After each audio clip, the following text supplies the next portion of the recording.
54% of the Brazilian population is of African descent. You can see the legacy of the slave trade in the faces here. Brazil was the last country in the Western world to abolish slavery. It did so in 1888, 20 years after the US did.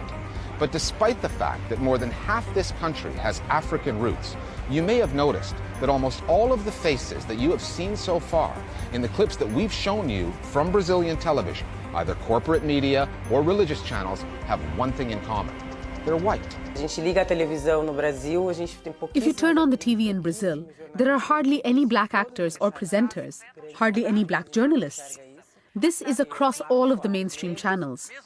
We are not seen there. The invisibility of black people in spaces of power is glaring. Just go to the newsroom of any newspaper or television station and look at the journalists working there. Almost all of them are white. So the coverage of black people on television or in the Brazilian news must go through the hands and the work of the white journalist. This kind of television reinforces stereotypes all the time. It reinforces the myth of racial democracy and that everyone has rights and equality and everything is okay. So when certain issues are covered, for example, when we try to raise the issue of black genocide, that every 23 minutes a young black person is murdered in Brazil, how does it end up being portrayed? It's always shootouts in the peripheries and the criminals were killed. There isn't even a narrative that serves to inform the public of the facts in Brazil, a country that was the last in the world to abolish slavery. The depiction of that Brazilian reality does not just occur in news programming. The same can be seen on the entertainment side and the Brazilian soap operas known as telenovelas. Telenovelas are an integral part of the Brazilian media story for reasons both social and financial. A successful telenovela will capture huge audiences, routinely in the tens of millions. Their plot twists will drive everyday conversation in Brazil. For the networks producing them, all of which faced the economic challenges born of the digital revolution, telenovelas are still cash cows. One of them, Globo's Avenida Brasil, reportedly delivered ad revenues of about $1 billion. Avenida Brasil. And telenovelas have something that Brazilian news programs do not. They have international reach. Globo's flagship newscast, Jornal Nacional, dominates domestic news ratings here, but relatively few people outside Brazil will ever see it. Telenovelas are an export industry. Avenida Brasil has been transmitted in 130 countries in 19 languages. In that respect, telenovelas are the face that Brazil shows to the world. And much like the country's newscasters, the faces that get shown are nothing less than a misrepresentation of what Brazil really is. Because again, they're mostly white. In the soap operas of Brazil, we have a rich world, a happy world, a white world. What is it that a soap opera does? It enters the general public's home and tells a child who is still growing up what they are not going to be. The places they cannot reach. Brazilian private television does this every day. Every day.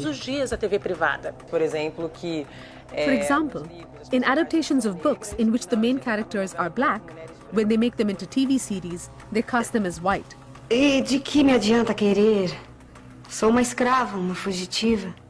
And when we ask, why did you put a white actor to play the role of a black character? They say, it doesn't make a difference. And this has happened in some very famous series in Brazil in the past, like Isaura, the slave, and Chiquinha Gonzaga. A senhora Dona Isabel toca piano? Há alguém no Rio de Janeiro que não toque? Os escravos. Hã? Os escravos não tocam piano. It may not happen today, because now we have a platform where we are able to protest. Because of the internet, we can make some noise. After a lot of pressure from the black movement, you can see, little by little, black actors gaining leading roles in soap operas. Uma o quê? Vamos, complete a frase. Uma negra, não é isso que você ia dizer? However, it is an illusion to think that placing a black person on television solves the problem. The way that black people are portrayed in most of the mainstream media follows and legitimizes the structural racism that we have in Brazil.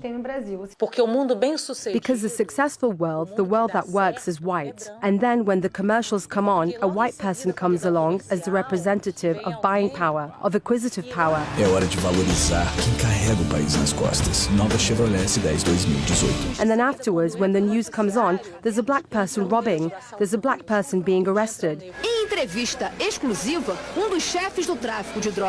So every day, private television in Brazil attacks Brazilians.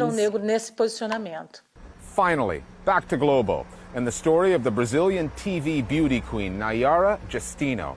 As examples of media malpractice in this country go, it is nowhere near the worst, but it is revealing. The title, Mulata Globaleza, was created by Globo. It's a beauty contest tied to its coverage of Brazil's annual carnival. That word, mulata, which some say has its roots in the word mula, meaning mule, is considered racist. A word loaded with colonial connotations, chosen by Globo for a beauty contest ostensibly held to celebrate racial integration.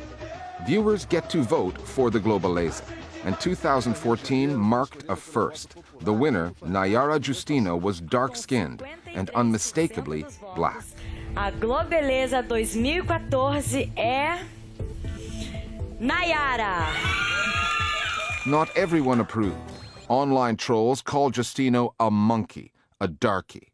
A few months later, Globo had Justino replaced. It set the results of the vote aside and simply picked another woman. Globo insisted that its decision had nothing to do with skin color, that the choice came down to artistic fitness for the role. It said artistic merit prevails.